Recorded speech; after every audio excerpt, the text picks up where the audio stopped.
जब भी भारत में रिटायरमेंट प्लानिंग की बात होती है तो 3 नाम जरूर सामने आते हैं, ईपीएफ, पीपीएफ और एनपीएस। तो आज हम इन तीनों को बहुत ही आसान भाषा में समझने वाले हैं। हम सबने ये नाम तो सुने ही हैं, है ना? लेकिन इनके बीच का जो फर्क है उसे समझना ही एक सुरक्षित फाइनेंशियल फ्यूचर बनाने का पहला कदम है। तो चलिए इस उलझन को आज दूर करते हैं। पहला भाग, आपकी रिटायरमेंट पहेली। शुरुआत करते हैं इस बात से कि रिटायरमेंट सेविंग्स की दुनिया इतनी कंफ्यूजिंग लगती क्यों है। तो बस इसी जंजाल को आज सुलझाना है।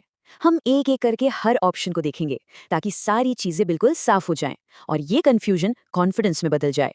दूसरा भाग, मिलिए अपने वित्तीय साधनों से।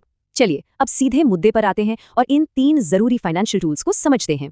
तो सबसे पहले है ईपीएफ यानी एम्प्लॉय प्रोविडेंट फंड। अगर कोई सैलरी पर काम करता है तो ये उसकी बचत का सबसे पहला और जरूरी हिस्सा होता है। ये ऑटोमेटिक है, मतलब आपकी सैलरी से पैसा कटता है और उतना ही पैसा आपकी कंपनी भी डालती है। ये कंपल्सरी है। अगला है पीपीएफ यानी पब्लिक प्रोविडेंट फंड। ये एक वॉलंटरी ऑप्शन है, मतलब इससे कोई भी अपनी मर्जी से शुरू कर सकता है। ये अपनी सेफ्टी और टैक्स फ्री रिटर्न की वजह से काफी पॉपुलर है। और आखिर में आता है एनपीएस यानी नेशनल पेंशन सिस्टम। ये मार्केट से जुड़ा हुआ एक ऑप्शन है, मतलब इसमें पैसा स्टॉक मार्केट और बॉन्ड्स में लगता है, जिससे लंबे समय में ज्यादा ग्रोथ मिलने की उम्मीद रहती है। इस टेबल पर एक नजर डालिए, यहाँ तीनों का फर्क बिल्कुल साफ दिखता है। ध्यान देने वाली बात क्या है कि ईपीएफ कंपलसरी है जबकि पीपीएफ और एनपीएस वॉलंटरी। और रिस्क और इन्वेस्टमेंट के मामले में एनपीएस इन दोनों से एकदम अलग है क्योंकि ये मार्केट पर निर्भर करता है। तीसरा भाग, सुरक्षा बनाम उच्च विकास। चलिए अब सबसे बड़े सवाल पर आते हैं, कितनी सेफ्टी चाहिए और कितना रिटर्न। यहीं पर आकर असली चुनाव करना होता है। एक तरफ है ईपीएफ और पीपीएफ की गारंटी वाली सेफ्टी और तय रिटर्न, और दूसरी तरफ है एनपीएस की मार्केट से जुड़ी ग्रोथ की संभावना, जिसमें थोड़ा रिस्क भी है। ये चार्ट कमाई के पोटेंशियल को बहुत अच्छे से दिखाता है।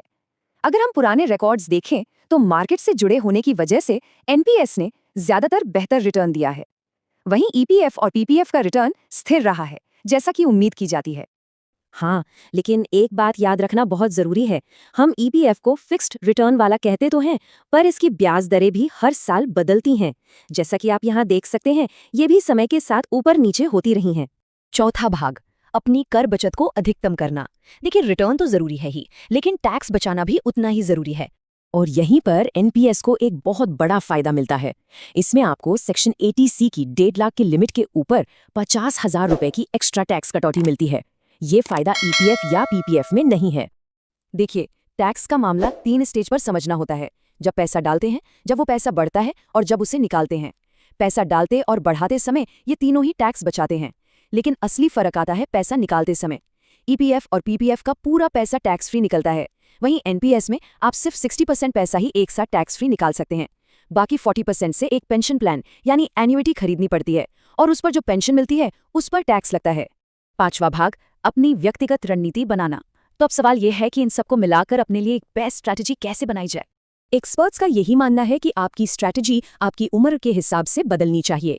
जैसे करियर की शुरुआत में जब रिटायरमेंट काफी दूर है और रिस्क लेने की क्षमता ज्यादा होती है, तब एनपीएस के जरिए ज्यादा ग्रोथ पाने पर फोकस करना एक अच्छा आइडिया हो सकता है। एक उदाहरण के तौर पर एक स्ट्रैटेजी ये हो सकती है कि अपने निवेश का 50% हिस्सा एनपीएस में लगाया जाए ताकि मार्केट से अच्छी ग्रोथ मिले, और बाकी 50% को ईपीएफ और पीपीएफ में बराबर बांट दिया जाए। इससे क्या होगा, पोर्टफोलियो को स्टेबिलिटी मिलेगी और रिस्क भी बैलेंस हो जाएगा। तो सबसे बड़ी बात ये नहीं है कि इनमें से कोई एक चुनना है। असल में ये तीनों एक दूसरे के कॉम्प्लीमेंट्री हैं, यानी एक दूसरे के पूरक। इन तीनों को समझदारी से इस्तेमाल करके ही सेफ्टी, ग्रोथ और टैक्स बचाने का सही बैलेंस बनाया जा सकता है। तो संक्षेप में कहें तो हर टूल की एक अपनी एक खास जगह है।